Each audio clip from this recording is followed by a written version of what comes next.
Interesting. Yep. Hi. Second to last installment of the Wolf Talisman. Super late start tonight. Sorry, guys. Yeah, it was just one of those things. Anyway, for those of you who are just tuning in, this is me reading one of my dad's manuscripts, and I've been reading. This is my fourth novel that I've been reading. If you're interested, just go back and you can look at some of my previous broadcasts for previous novels as well. This one, I believe, is like part of a series, but we're still trying to find that out. So I'll probably have a better idea, hopefully by the end of this, unless everything's a precursor, in which case I have no idea. But it's an interesting story so far. So without further ado, here is the next chapter in Wolf Talisman. Chapter 22. Sometime later, in the capital of Tumulia, Prince Tulug stood on the deck as his ship came into port. It was something of a tradition that a member of the ruling house, when coming into a port at the capital city, should stand on the deck in view of it all. And Tumulia was very attached to its traditions. It was political for him to come back to the city again. Over the last few weeks, the Queosach had ceased their constant raiding in the north, and there was rumor that their king, Telwathiat Alfalgar, was dead, killed in a single combat with a fierce werewolf that had threatened his people.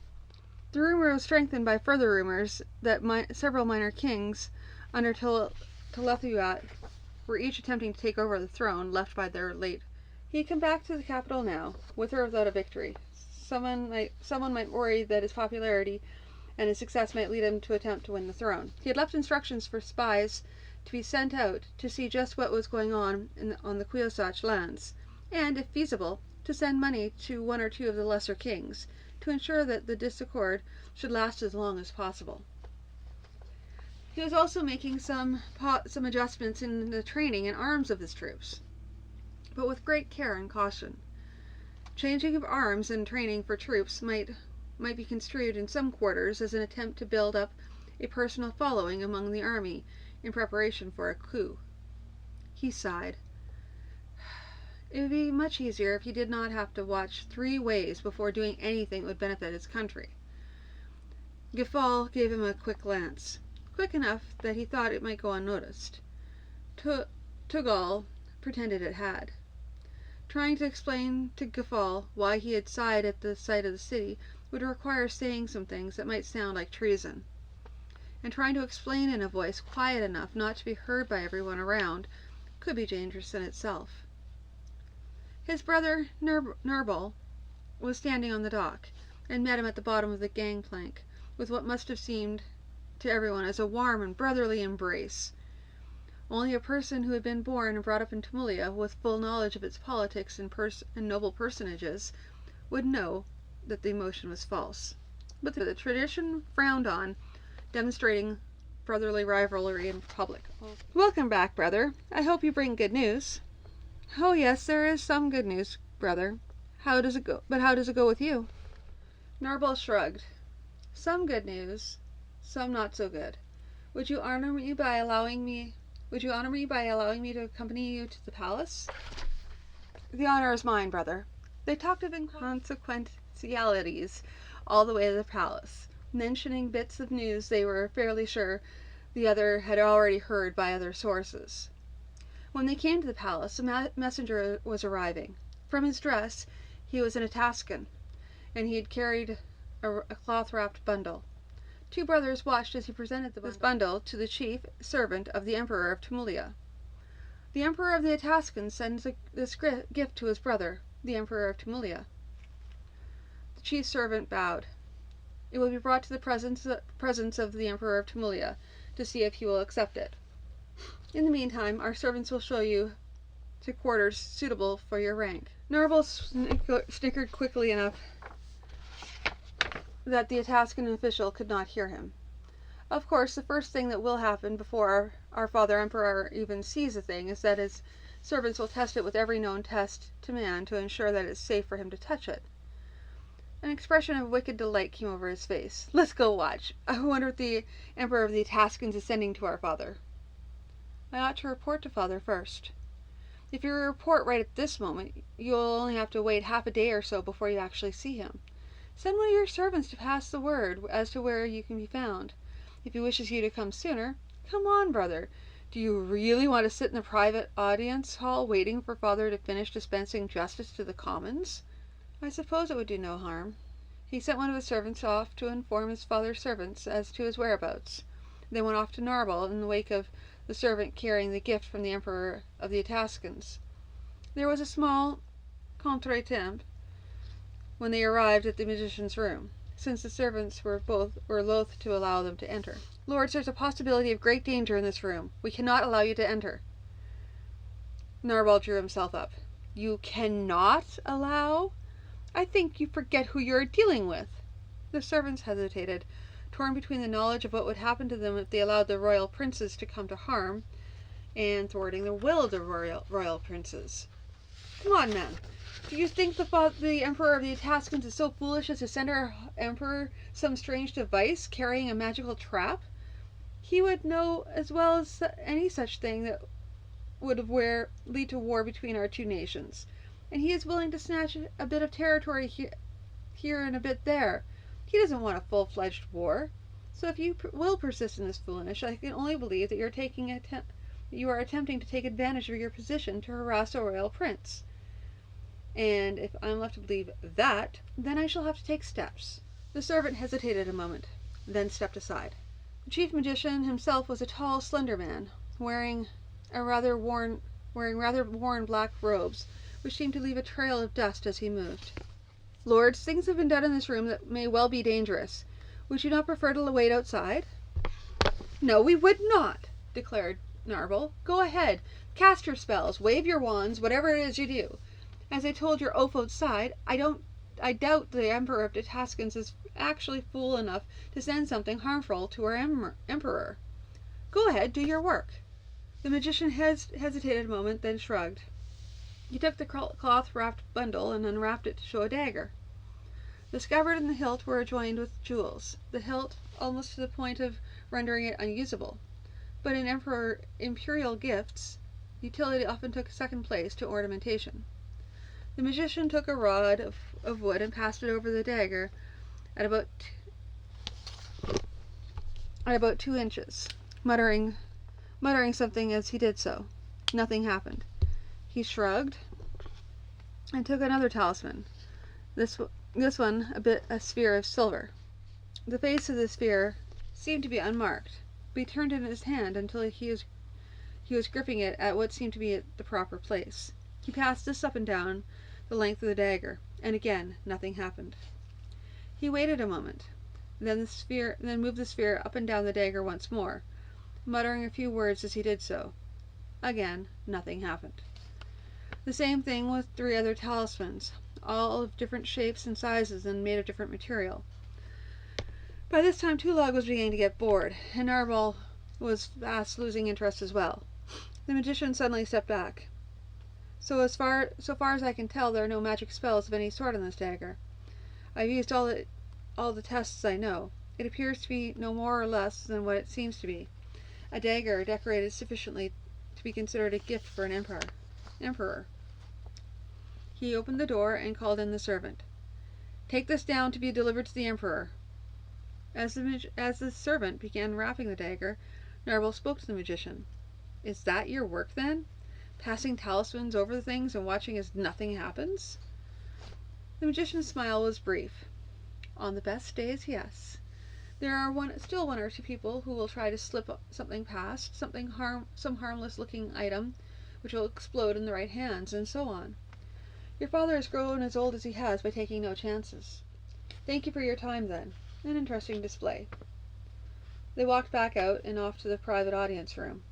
One of the chief servants, a fussy little man, came as close to scolding Tulog as anyone, but his father was likely to do. We've been delaying matters to find you, Prince. Your father's been ready to see you for the last few minutes. We've managed to linger a bit while we tracked you down.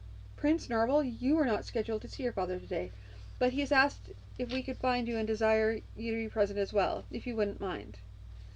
Narble smiled. I am at my father's disposal, of course. A moment later, the servant they had followed up to the magician's quarter, came in, set the cloth-wrapped dagger on the table, and left. Narble walked over to the table and unwrapped the dagger. Very pretty, isn't it, brother? I wonder if father would notice its absence. He picked it up. I'm not sure if he'd miss it or not, but I wouldn't want to be the one who had it if he did notice its absence. Narble looked over at him. Really? I wonder if the old man will even remember being told about it. If he does, I'll think up some sort of excuse. He tucked the dagger into his belt. Tulug shrugged. Up to you, brother, but if father takes it the wrong way, don't say you weren't warned. Narble was preparing to say something more when the door opened and the Emperor of Tumulia entered. They both bowed to him automatically. A bow Thagan acknowledged with a brief wave of his hand. Good, you're both here. So tell me, Tulug, how does it go up in the north? Tulug spoke for 15 minutes regarding the situation as he understood it, including the rumors of the death of the king of the Queosach. For a few minutes more, his father questioned him, asking shrewd questions to certain points. Finally, a bare nod of dismissal, and he turned to Narble. Narble, we've talked before about your actions on Salsha. Have you terminated those operations? I've been working at it, father. He broke up, gasped, staggered against a table, caught himself, then fell to the floor. The Emperor was already putting on the bell that summoned the servants. When the servant came in, he shouted at him. The healers, immediately! Tulug went to his brother's side and knelt.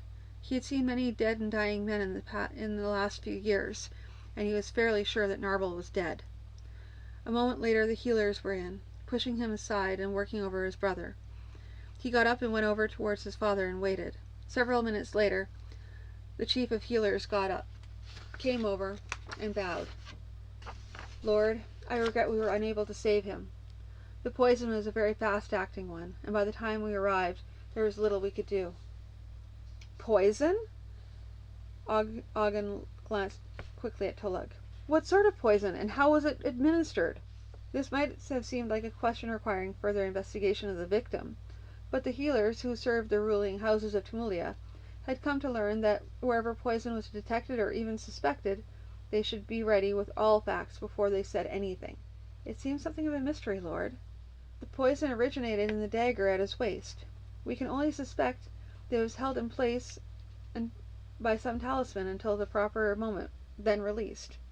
So, where did this dagger come from, then? With respect, Lord, that we do not know. Tulug knew, but he was not about to draw attention to himself at that point. When a prince of Tumulia died of poison, the first suspect was always another royal prince, if one existed. Where are Prince Narble's servants? Bring them in immediately. By this time, of course, several servants of the Emperor himself, as well as both of the princes, had come to the royal chamber. To some extent, it was out of mere curiosity. To a greater extent, it was because the knowledge was the key to survival. If something had happened to one of the royal princes, the servants who had served that prince needed to know all they could of the circumstances in order to protect their careers and sometimes their very lives. The Emperor's own servants sorted through the people who were present. Finally, one pushed forward. A servant did not usually want to come to the notice of the Emperor, particularly in this sort of circumstance, where something serious had happened. The dagger Prince Narble was wearing, where did it come from? The Emperor was becoming very red in the face now, and Tulug feared for his health. Prince Narble was wearing no dagger today, Majesty. To his credit, the servant did not stutter or stammer, though he quailed a little before the Emperor's anger. No dagger? Fool, there's a dagger in his waistband at this moment. Just the sort of jeweled trash that would have appealed to him. If he was not wearing it, then where did it come from? At this point, one of the Emperor's own servants gathered in his courage and stepped out. Majesty, I believe I recognize the dagger. The Emperor wheeled on him, and the servant shivered. Well, speak up! Tell us who sent the dagger. Majesty, if I am correct, it was delivered earlier to yourself, as a gift from the Emperor of the Etascans. It was brought into this chamber, as this was the next place you were to be holding audience. Are you saying that my son appropriated a gift sent to me, and that the gift was poisoned?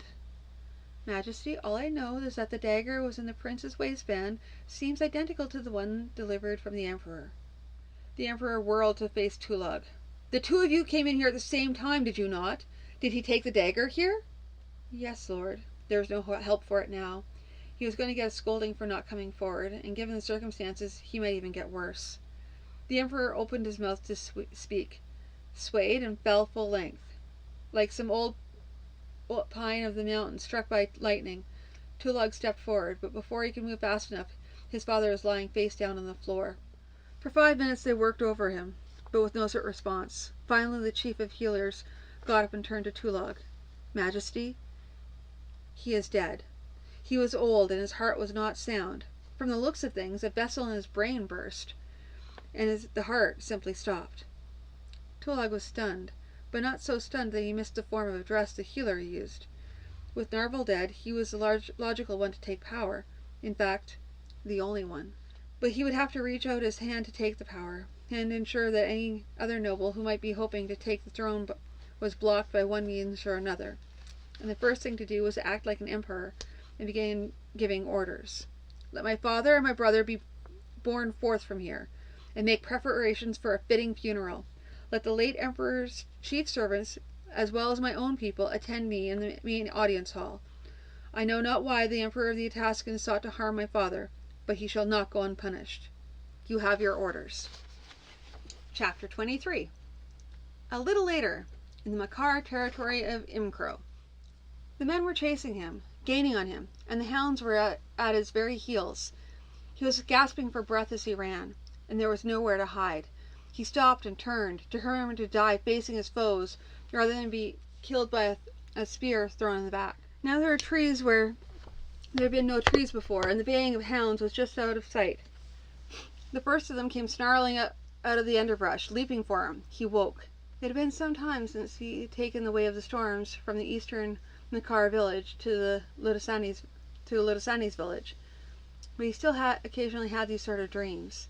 This was the worst in many ways. The Makar healers had warned him that he might have these dreams for some time to come, and had told him that if dreams became too bad, they might be able to do something for him. He had not gone yet, but he had already decided that if he had many more such dreams as this, he would do so. He sat up. There were too many things to do today. Wallinen had organized a resistance as best he could, without actually gathering the warriors together. One of the first things Dalwyn had done was to begin gathering information. At the very least, he needed to know when Haltad began moving against them. If he could find out more, such as how many troops he had, what kind of supplies he had, and so on, that would be even better. It was already well known that the Emperor had refused to allow the governor any more troops for his project when he first proposed it, citing concern for the possible Tumullian action against the Salsha. However, as time went on without any response from the Eastern Emperor, Haltad might well be reinforced. It was also well known that Haltad had demanded the return of his troops aiding Dalum. The best time for a rising in Imcro would be before those troops could be returned. It may not be impossible afterward, but it would be much more difficult. It was also likely, though Dalwyn had not mentioned this to the others, that Prince Dalum, High King Dalum he was now, would undoubtedly attempt to conquer Imcro himself in the event they were able to drive out the Etascans. He had betrayed Dalwyn twice, and could never be convinced that the Count would not be a source of dissent against his own rule. There are so many things against them, without even counting the general superiority of the Etascan infantry. He had thought of taking Wallin and fleeing, seeking refuge in Tumullia, but the distance was too great, and the Etascan Empire was in the way. They would likely never arrive. He was also concerned about the presence of Halisi. He had to talk to Wallen, who was totally certain that she was a spy, and to Ludasani, who had not made his mind up but thought it possible. He tried to reassure them, pointing out that she had shared his bed on occasion. But Wallen's response was, there would be no better place for a spy and potential assassin. Could he be mistaken about her? He doubted that.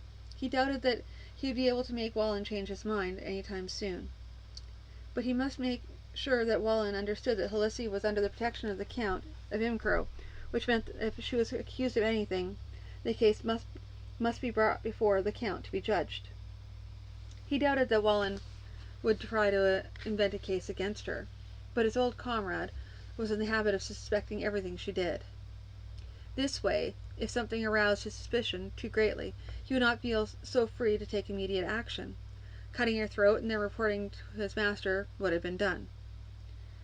He found something to eat, then went in search of Wallen.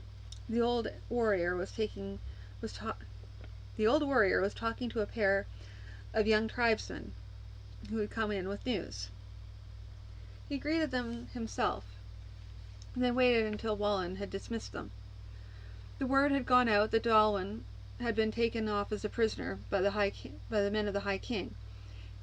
His return had been much less open, so that people who had heard about his presence in the hills often dismissed the story as just a tale to bring them to support the planned uprising. By showing himself to everyone who came to the camp, he could counteract that at least a little. When the two had left, Wallen turned to him. You ought to be resting, Lord. You look gaunt and pale still. There is no time for rest, old friend. Any time now, Atelto will have his army on the march, and we will have to be as ready as we can be. And that means we must all work. And how will we manage if you work yourself to death?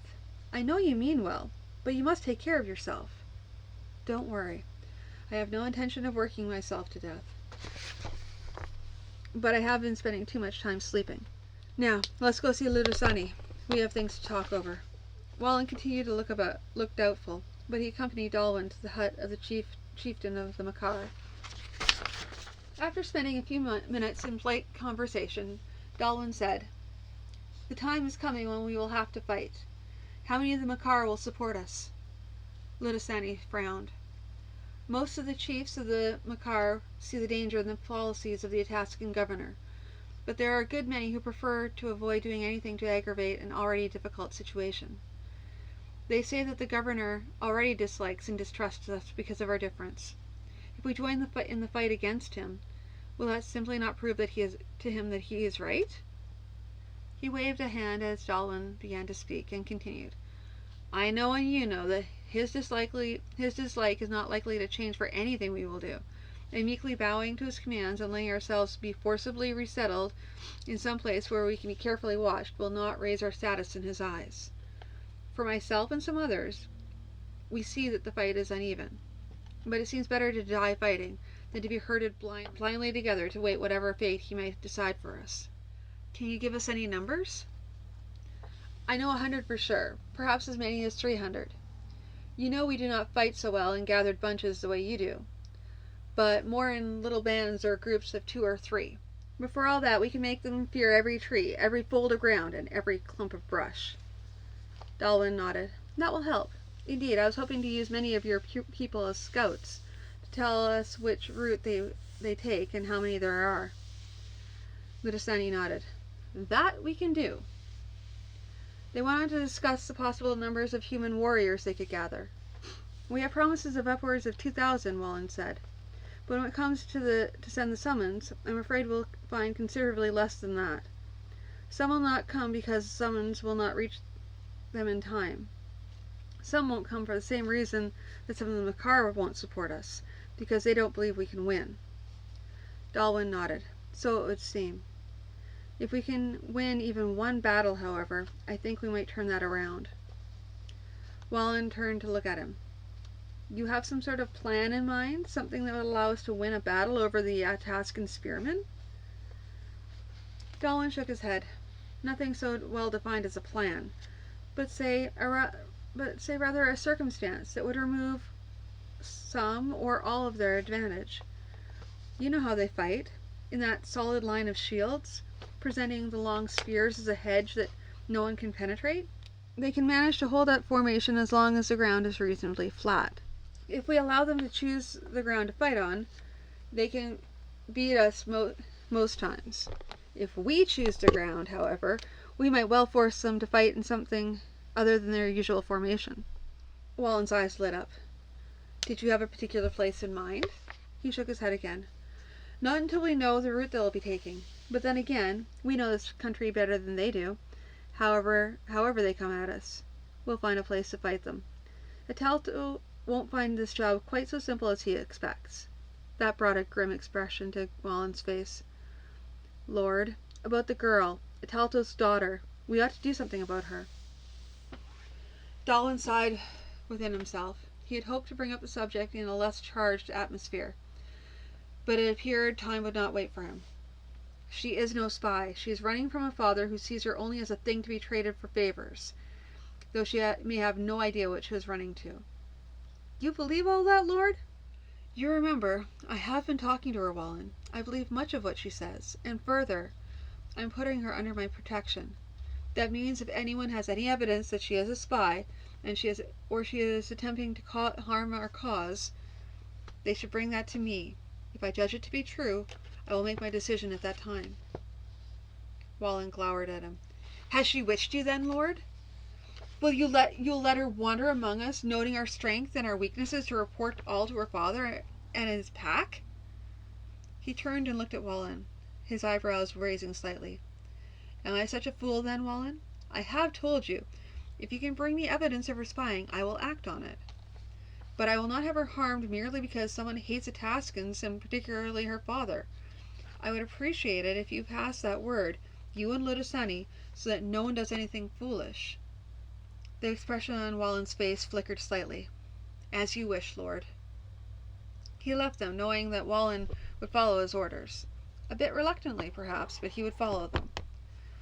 Dalwyn himself went off to find Halisi. He had some idea in his mind of talking to her, assuring himself that he had made the right decision. He found her on the edge of the group of the young Makar females seated, listening to an elder discussing something regarding the harvesting of medicinal plants. Out of courtesy, he waited until the old one had finished her talk before he tried to get Halisi's attention. She smiled when she saw him, though the expression on her face indicated that she was wondering just why he had come to find her. Are you well? He asked, realizing how stilted he seemed. Well enough, I suppose. We're gathering our forces for the coming fight, and I shall have to be going out. I'll have to be going out to fight with them. I'd prefer to leave you here for safety's sake. Of course. The look she was giving him showed how plainly she wondered what he was trying to say. Blast it all, he was going to have to explain things, which she didn't like. It made his people seem like a surly, suspicious lot. Well, there wasn't much help for that. A lot of the people don't trust you. They think you came out to spy for your father. I've put you under my own protection, which means that no one is going to do anything to you without talking to me first. I hope that in time we can get them to come to see that you are no danger to us, but for the next while we'll all have to be careful. She raised her brows a little, then nodded. Yes, I'd have to be deaf and blind and deaf not to know that some of them don't trust me. And I know I could tell them over and over again, but there are some people who won't be convinced with mere words. She paused for a moment, then went on. I'm sorry. When my father sold you to the king of Haladania, I ran away from him. I wasn't sure where I should go or what I could do, but I knew I didn't want to be under his control any longer. I'm afraid I've ended up making myself a trouble to you and your people. I promise you that was not intended. If you wish, I'll leave here and try to find somewhere else to live. There was no expression on her face, no trace of emotion in her voice, but Dalwyn could sense a feeling of desperation. Perhaps it was because he knew as well as she that there was nowhere for her to go, no place of refuge in this land. A lone woman was too vulnerable as it was, and if anyone learned out who she really was, her situation would become even more dangerous. But for all that, she would not beg. No, he replied, Let them think what they think. I know better, and you are under my protection. I'll do my best to see that no harm comes to you." She nodded, standing there so stiff and proud that it was all he could do to prevent himself from taking her in his arms and reassuring her that everything would turn out well. But he knew very well that they were in a difficult situation, that they would need a lot of good luck to avoid being crushed by the Itascan spearmen, that they would even need more to maintain any sort of freedom. Given those circumstances, what assurances could he give her? Chapter 24. In the Mountains of Imcro. The Itascan commander had a bad feeling about this whole campaign. First off, they had not managed to reclaim all the Itascan troops from the High King of Halidania. He had promised to send them. Indeed, they were supposed to be on the way. But the expedition could not be delayed any longer. If they were going to settle the matter within one campaign season. To cover his flanks, he had several companies of barely trained natives, none of whom he trusted greatly. In theory, these were men who had lost their place in Halidania and would be grateful for any job that promised any sort of payment. On the other hand, family relationships meant a lot, and who knew who might find himself up against a second cousin and decide not to fight anymore. But Governor Atalto had sent him on his way, and other than pointing out the possible difficulties, he had no choice but to obey. While they marched through the lowlands, he had not been overly concerned. Now, though, they were in the mountains, and matters were different. The furry people had begun to fight a delaying campaign, shooting arrows or throwing spears from behind every bit of cover.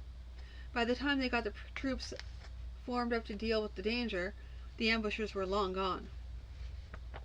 They'd taken to putting out troops of scouts to clear the way before them, but this forced them to delay their march. Altogether, he was not pleased. He wished Atalto were here to see just what they had to put up with. He was careful not to say anything like that aloud, knowing what the result could be if it got to the wrong ears. A scout mounted on a tough little pony came pounding back along the trail. He watched the man approach. Perhaps after all, the rebels were standing to fight. If that were so, they might end this whole thing with one day's work. The scout saluted. "Sir, there's a force of natives just ahead, on the far side of the small river." "Is there, then? Ha! Now we'll just see what is what." He rode up ahead to look over the situation. It was not as good as he would have liked.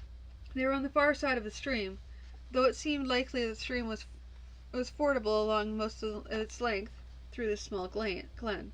He would hate to be facing trained troops on this sort of field, but natives was another matter. If he could induce them to make the first attack, the battle would be as good as won. They seemed to be formed in the usual Halidanian manner, massed clumps across a broad front. He knew from experience and from history that these clumps were all in competition with each other, and that they cooperated only minimally, and that it was a good bet that he could find a way to taunt at least one group into attacking him. And if one group attacked, none of the others would hang back for fear of seeming to be cowards.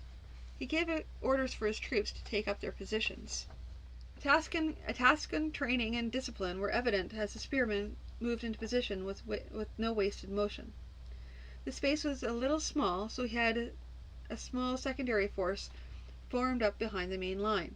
He was just as pleased with that. It never hurt to have a ready reserve at hand to respond to unusual circumstances.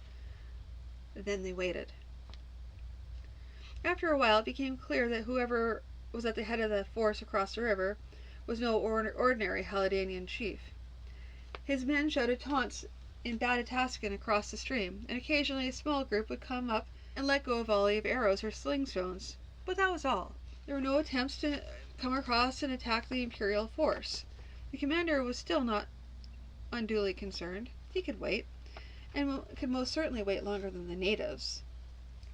Imperial discipline was his greatest advantage, but he would not cast it away. Evening came, and the enemy had not attacked. By this time, the commander had ceased to expect any attack at the moment, but was still keeping his forces alert just in case. A frontal attack across the river in the dark was a possibility, but not a likelihood. If the man over there knew what he was doing, and it appeared that he did, he would not take the risk of such an attack would entail. The Itascan commander gave orders for his men to make camp and prepare their night's rations. To be on the safe side, he arranged for a strong picket to be forward, right at the river's edge, to provide an early warning just in case the enemy did make an attempt to cross at night. The enemy campfires were burning brightly over there. He was fairly sure they were doing the same thing. Well, he was fairly versed in the ways of the natives, and it seemed very unlikely that their leader would be able to hold them back for another full day. And that would allow him to prove once again that the natives could not take on imperial troops at anything like even numbers and hope to win. He took to his bed, leaving strict orders as to what they should watch for. He was awakened in the middle of the night by a loud booming of Haladanian war horns, and dressed hurriedly to prepare for the attack. By the time he had come to the front, the troops were all in formation, waiting, peering into the darkness for the first sign of the attackers splashing across the water.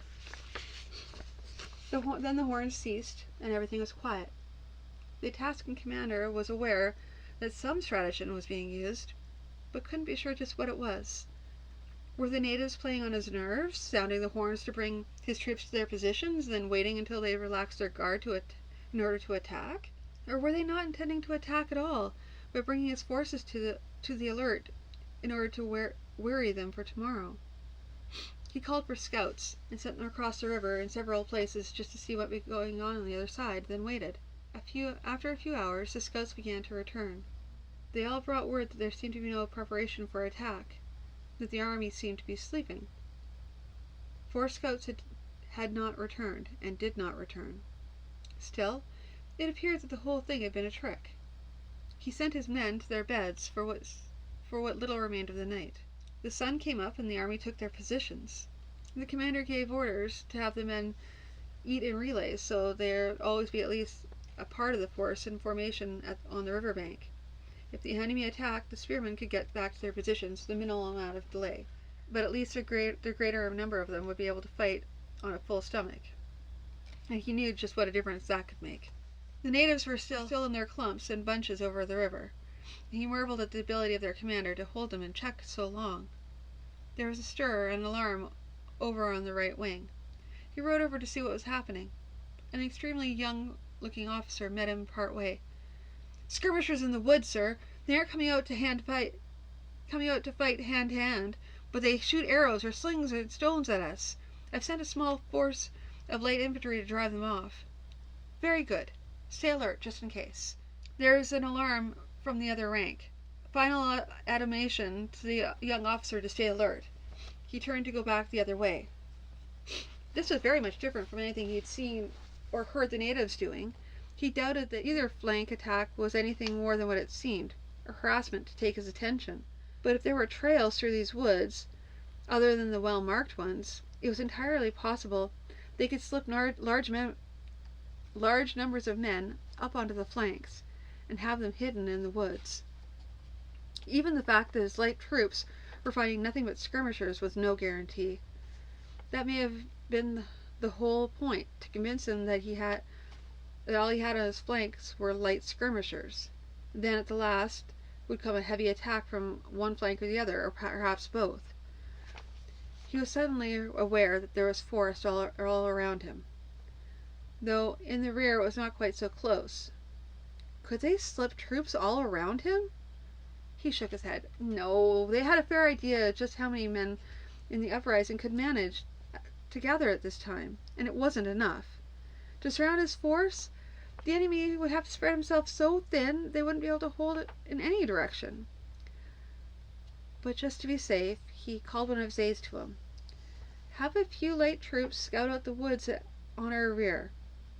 If someone comes up behind, I don't expect the light troops to hold them off. Just give me adequate warning." "Yes, sir." The next few hours were progressively more difficult. The skirmishing on the flanks continued, and he could see that the men on the flanks were becoming more and more uneasy. They could see, just as well as he could, that there was forest all around them, and how could they know there was no one creeping up behind? He knew and his officers knew because they knew what the intelligence reports said. But he could put himself in the boots of the spearmen in the ranks, who knew that his officers could tell him anything in order to keep him in the ranks. So if the officers said they knew there weren't enough natives to surround them, could they believe that or not?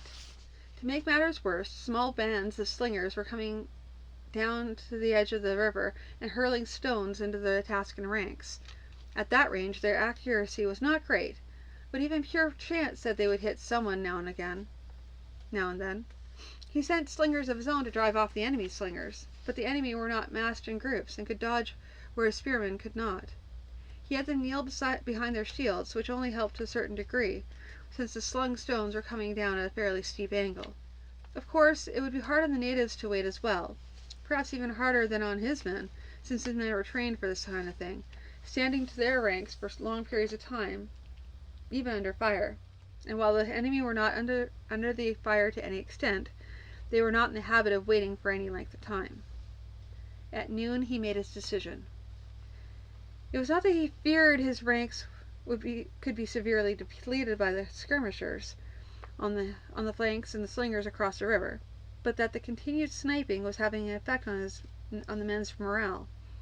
And by now he was certain that these harassments on the flank were only that, harassments, and that he need not fear any real attack from the flank or rear. He had the men stand up and advance, splashing into the river. The natives on the far banks shouted as they saw the attack coming, and the horns were sounded. The enemy slingers continued to cast their stones, with more and more accuracy as the Itascans came nearer. Suddenly there was a stir in the front ranks. People were falling, dropping down into the water. There was one sector, approximately in the center, where the attack continued unhindered, but the officers, recognizing the danger of having a piecemeal attack coming across, held up the advance. Some of the men who had fallen had gotten back up. Some remained where they had fallen.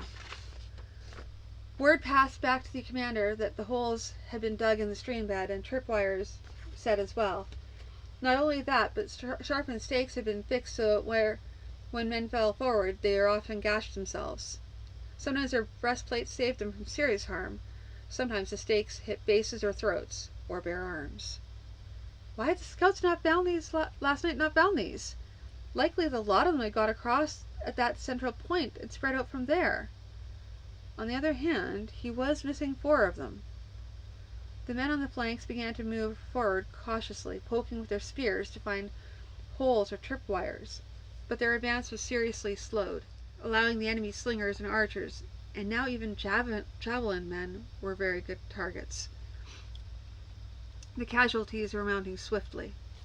The slingers and the others retired swiftly, and the mass of the natives rushed down to meet the Itascans at the bank of the river. The spearmen had no time to adjust their ranks to present the unbroken front that was their great advantage. Haladanians, swinging great swords, flung themselves into every gap that presented itself, howling their war cries and fighting like madmen. The Itascan line wavered for a moment, almost managed to reform itself. Then suddenly the battle was a chaos of struggling knots of men. The Itascan commander, prepared to throw in his cavalry, was aware that the traps on the flanks would be more hazardous to the cavalry than they had been to the infantry. He held back. Perhaps when his men had withdrawn to the rear, or to the near bank, he could throw in a charge to give them time to reform. Well, now he knew, for whatever good it did him, how the native chief managed to hold back his men from attacking across the river.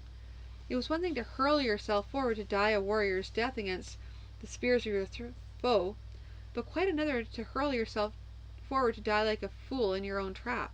He viewed his battered host with an experienced eye, and realized they were in a severe difficulty.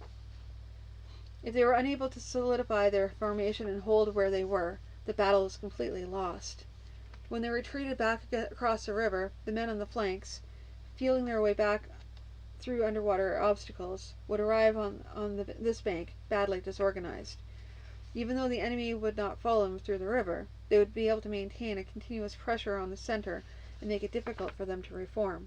He was considering sending a messenger for the call of the withdraw when it suddenly became too late to do anything. The men on the flanks began to pull back, hoping to gain room to reform their ranks. The Haladanians surged forward, hindering any reformation. The center was in somewhat better shape, but now with the flanks pulling back, they were left exposed and began to pull back themselves. Suddenly they were fighting in knee-deep in water, and a moment later the flight began. Cursing, he rode to his cavalry reserve. There was no hope of saving the battle now. The best they might do was to keep the army from being completely destroyed. "Make ready!" he shouted to his cavalry commander. "When they come across, we have to hold back the pursuit." "And all the gods and spirits help us," he thought, though he did not say it aloud. Chapter 25. In the city of Imcro, in the Hall of Council. The governor maintained his calm demeanor with a little difficulty. It had been more and more difficult every day for the last few days. He would rather have been down at the harbor every moment, listening for some scrap of news from the east. But he knew very well that his hold on these people depended as much on his attitude as on the troops at his command. Any show of nervousness on his part could only help that rebel in the hills who claimed to be the returned Count Dalwyn. There was a story, little more than a rumor, that the Emperor of Tumulia and his two sons had been killed, but nothing more. Knowing what he did of the Empire of Tumulia, he could well believe such a thing. If the Emperor fell victim to his trap with the dagger, then the two sons would immediately begin striving for the throne. And in that strife, it was not all unlikely that some person might put forth his own candidacy and manage to kill both the others. Or perhaps only the one who would come up first in the initial struggle. And that would be all to the good, since a brand new Emperor of Tumulia, without all the friendships and the alliances that tied his subject peoples to him, would have to work to build a united empire before he could even think of fighting the Atascan Empire. But Atalto had to be sure. He knew he needed more men, even with the rest of his troops, who were finally on the way down from Haladania. But a request to the Emperor right now, before he was sure of the situation in Tumulia, would be useless, and perhaps worse than useless. At last, his chief servant came in to announce a sea captain named Flanto, who bore news of the east. The man had apparently made the trip from Tumulia, stopping at several cities along the way, and the city of Imcro was his final stop. Talto frowned slightly, then smoothed his expression again. Had the word gotten round that he was anxious for word from Tumulia? That would have some repercussions too. Flanto was a short and swarthy man, a little bow-legged, his brown hair done up in a braid behind him. He was the kind of man that Atalto, in other circumstances, might well have kept waiting in his anteroom for an hour or two just to demonstrate their relative status. He wondered if that might be noticed in the wrong quarters as well. "Well, Captain, you have news of the situation in Tumulia?" "Yes, Governor. I've heard some of the rumors going around, and I can tell you most of those just stories." "And your news is more accurate?" "Oh, for sure, Governor. I can tell you what the criers are crying in the markets in Tumulia, and then the guy told what to cry from the palace itself. And I can tell you more than that from what my own eyes seen. You see, Governor, here they've been saying such things as that the Emperor died and his two sons killed each other, or that the Emperor and his two sons were poisoned by someone or other. But I seen the new Emperor, and that were Tolag Dar Ogan himself. Now what they say in Tumulia is that the old Emperor and his oldest son, Narbal Dar Ogan, were poisoned. They say it were some nasty plot done by our Emperor, but I got me doubts on that. And 2 days before we sailed, Tolag Dar Ogan made a grand procession through the streets of the city.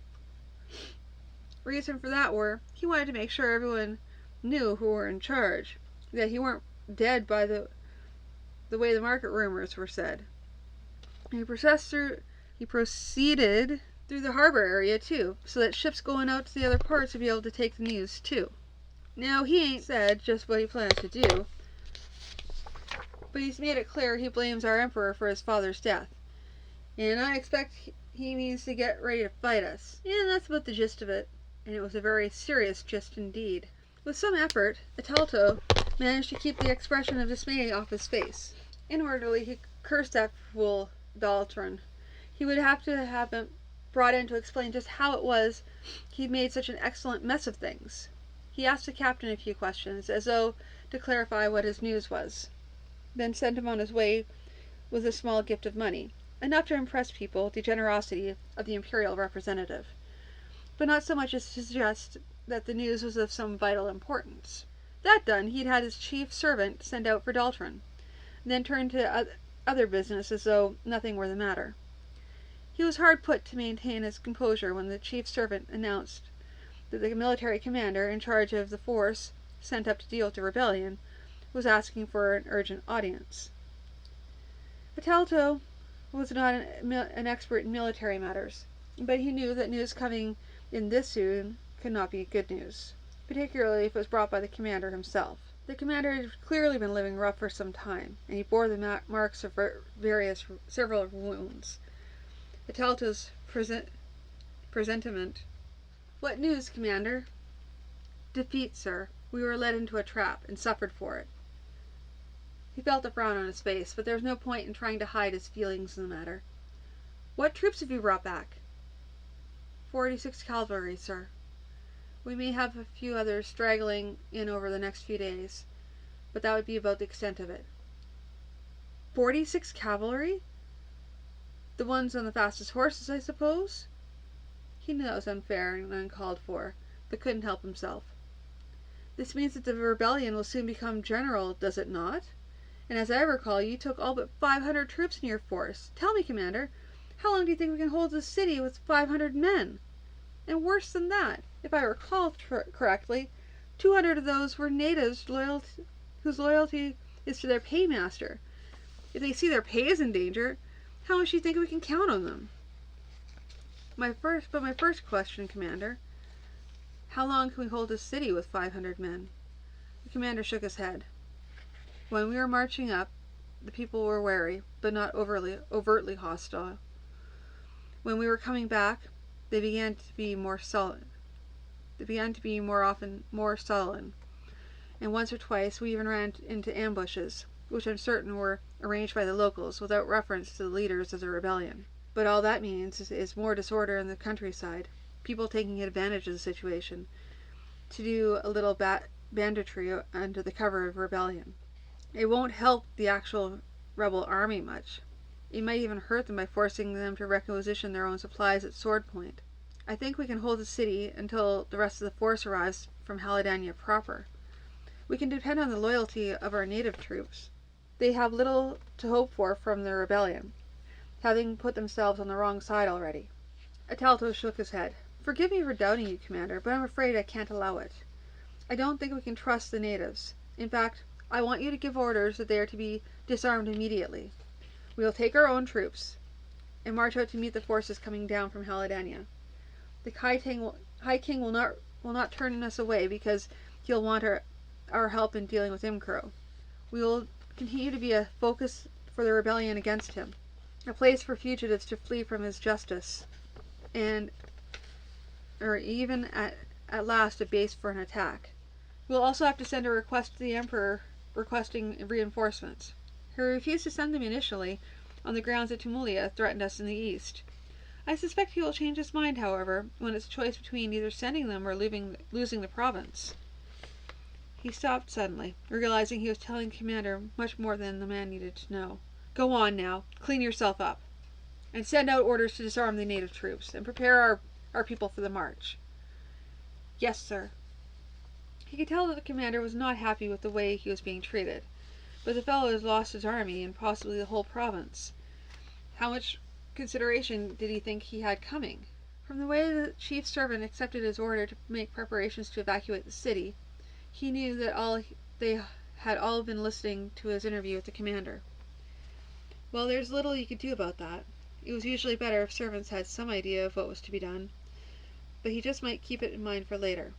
The chief servant also reported that messengers were searching for Daltron, the talisman maker.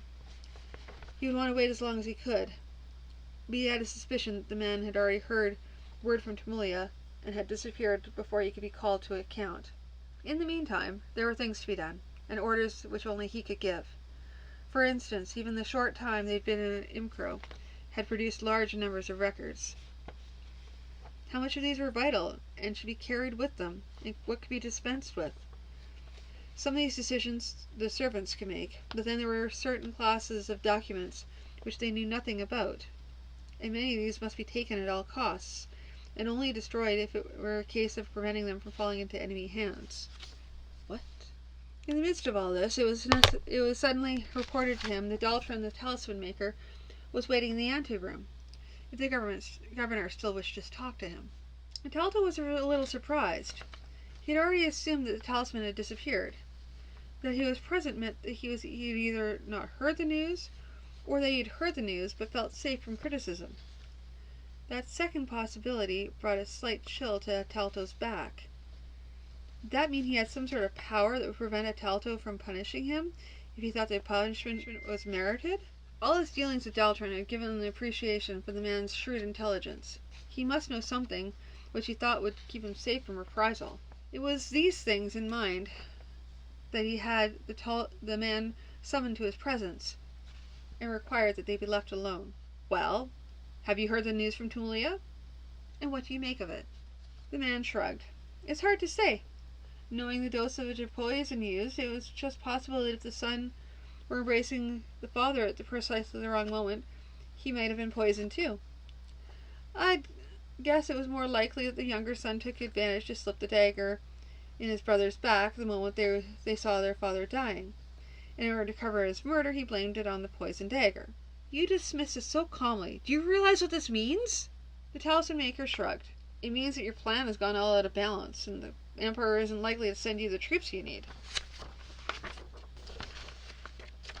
Again, so calm. What do you think should be the penalty for your failure? If my plans have failed, why should not you suffer? I suppose you could have me dealt with, perhaps taken out and speared by your soldiers. Do you think I would have come here so calmly if I thought that were likely to happen? Before you let your anger carry you away, let me tell you something of what I've been working at. The man is so calm, Talto was sure he'd had some deadly thing with him that could destroy a squad of troops attempting to arrest him. And if that were the case, better listen to him, and perhaps have someone deal with him quietly another time. So, what do you bring to ameliorate the situation? I have been working at this thing for some time. A talisman to locate a particular person. At present, I have fairly well perfected it. It requires some work to calibrate it for the person who is desired, but I have done so. He stopped, then forcing Talto to ask, Who have you set it for, then? The little man smiled slightly. I have set it to locate your daughter, Halisi. My daughter is dead! Daltron shook his head. I have made a good number of tests with the thing. It only works with living things. If required to locate a dead person or something inanimate, it remains lifeless itself. Your daughter lives. Further, I have made several other tests. Insofar as I am to determine, she is with Count Dalwyn. No! The shout escaped before he could manage to control himself. He went on a little more quietly. No, she would not do that to me. She must be his prisoner. Daltron shrugged. If you say so. But it is interesting she disappeared on the night the Count himself was taken off as prisoner by the High King. There was no rebellion then, and for certain Count Dalwyn was not leading it. But now all my tests say that she and he are in the same locality. There is a possibility that my calculations are in error, but that is also unlikely. Talto calmed himself a little. So then, how difficult is this talisman to use? Does it require your presence constantly, or could you train someone to use it? Daltron's eyes narrowed. Why would you wish to train someone else to use it? He asked, suspicion evident in his voice. The governor smiled slightly. Usually it was Daltron saying how things ought to be done in the area of talismans and their use, with him sitting there trying to follow the other's thought. I had thought to send a small group of men to find the Count and Halisi and do away with them. If you would like to go along on such an adventure, I could pay you as much as I'll pay the men who'll go with you. But if you'd prefer not to do that, I'd pay you to teach one of the men who I send. What do you say? Daltron nodded. I can teach one of your men for you. I trust you will understand that I did take a few precautions before I came here. Precautions? Now, what precautions would you need in dealing with me? Feign the innocent if it pleases you, Governor. I will say only that it be in your best interest to see that I do not come to an untimely end. Ah, indeed. Well, be that as it may, will you be my guest for a few hours while I make arrangements? I assure you I have no intention of doing you harm. It was lying, he well knew it. He had expected that sometime after the successful operation of the poisoned dagger, he would have to get rid of the man, simply because he knew too much. On further thought, it seemed entirely too likely that Daltron might have taken some sort of precautions. Not being a fool, he would have seen the sort of danger he might have become. Well, be that as it may, he still needed the man. Perhaps he ought to look around for another talisman maker to protect him against anything Daltron might do. But Daltron nodded. I can wait for a little while. Very good. Metalitos called for his chief servant once more. Send someone to find our military commander. Tell him I need words with him immediately. Yes, Lord. The military commander had managed to get himself cleaned up a little, and was looking much more like a man in charge of himself again. He would be wondering, of course, just why he was wanted now, and perhaps wondering if he was going to suffer the consequences of his failure immediately, rather than later on, and when there was more time and a little more safety. Atalto got right to the point. Commander, do you know a few men who might be willing to undertake a special mission? There would be special rewards for the successful completion of this mission. It would be dangerous, of course, requiring them to go into rebel territory. They might well have to live off the country, and do it in such a way that they could pass unseen. What do you think? The commander gave that a little thought. Perhaps I could find a few men, if the situation warranted it. But if we were to dispense with our native troops, we are seriously under strength. Taking any number of troops away on top of that could be a serious risk for us. Commander, let me put this another way. I have determined that this mission is important. That it should be sufficient for you. Find the men for me, as soon as possible. Yes, Lord. Chapter 26. On the Tamilian fleet, off the coast of Salsha. Standing on the deck of his ship, Tulog surveyed the approaching coastline. It had required some effort to discover Narvol's people, but he had managed to contact most of them, and they were ready to rise when the signal was given. Well, Gafal, he said to his aide, now we see if our plans will work. Yes, Lord. Gafal was a little quiet. For one thing, he disliked the thought of his emperor actually going into battle, and for another, he was a little less certain of the new troop formations they were using.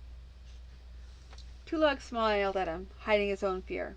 Gafal, should I send my troops to fight and die without taking the same risk?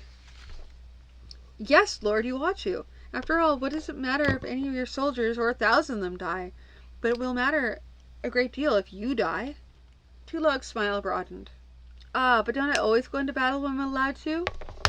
Surrounded by a bodyguard who knows what serious trouble they will be in if their emperor suffers so much as a scratch? Oh, yes, Lord.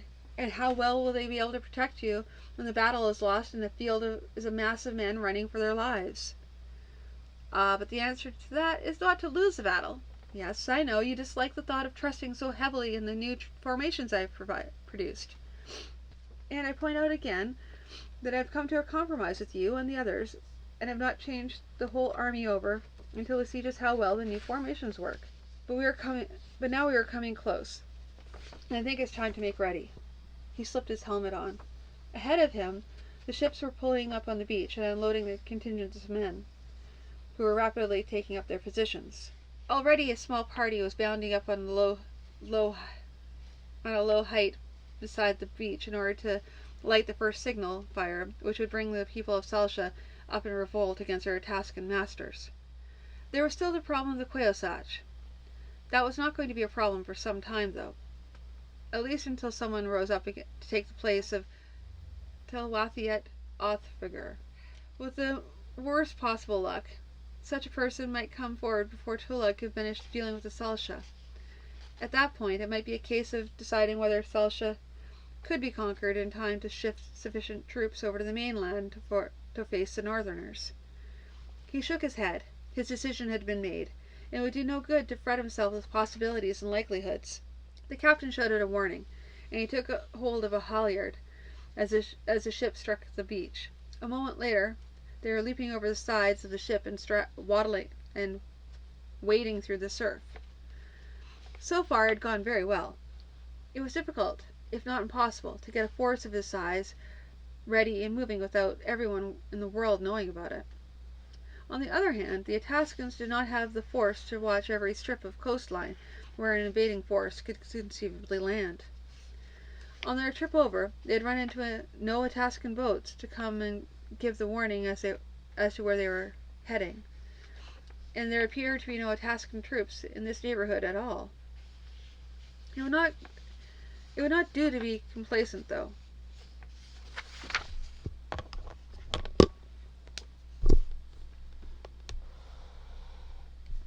The Atascans would know about this landing very soon, and at that time they would begin marching. They could expect a battle in the next week at the outside. His intention was to force the Atascans to fight the first battle before they had their forces completely gathered, which would give the Tumulus an advantage. And if they could win that first battle, they would have an advantage going into the second battle. The planned local uprisings would be of some help in this. The enemy did not dare go to battle, leaving the cities behind them in a vulnerable rebellion. They would have to keep some forces in at least the largest of cities, and these troops would be as effectively out of the battle as though they were dead. The Tumulus were establishing themselves on the beach, and reconnaissance troops were pushing farther inland. He had also given his commanders definite instructions regarding the treatment of his local people. There was to be no looting, on pain of death. It was expected that some few would attempt to get away with whatever they could, but he had done the best he could to keep it in hand. For certain, civil population were on their side in general, but every soldier who stole so much as a piece of gold, there would be 3 people unwilling to support the invasion, more than grudgingly. One of the first things that was done was to set up the tent for the emperor. He took his place at the chair in front of that tent, waiting while the first reports came in. One by one, riders came in from the reconnaissance troops, all with the same word: no Atascans in sight. Tulag found himself able to relax a little. In fact, with everything well in hand, there seemed to be little or nothing for him left to do. He went back to his inner tent and lay down for a rest. When Gafal woke him, he awoke with a start, his heart pounding. He was sure a force of Atascans had come upon them by surprise, and the men were trying to get back to the hips in a panicked rush. But instead, Gafal merely said, "Everything in readiness for the march, Lord." "Good. Still no sign of the enemy, then?" "Not yet, Lord." "And that is good as well. Now, if only our information is correct, and the city of Goza has very little for a garrison. Even better if our people in the city can make a success of their rising, Lord." Tulag waved a hand at that. "Ha! At the very least, they will distract the Atascans until it's too late for them. Anyhow, let me get out of there. I expect they'll want to actually see me give the order to march." "Yes, Lord." The Emperor stepped out of the tent to speak to his troops. Okay. So, yeah. That is my limit for tonight because it's super late. I started super late, and you're all wonderful for popping in anyway. I appreciate it. Until Monday, I will talk to you then. Have a good night.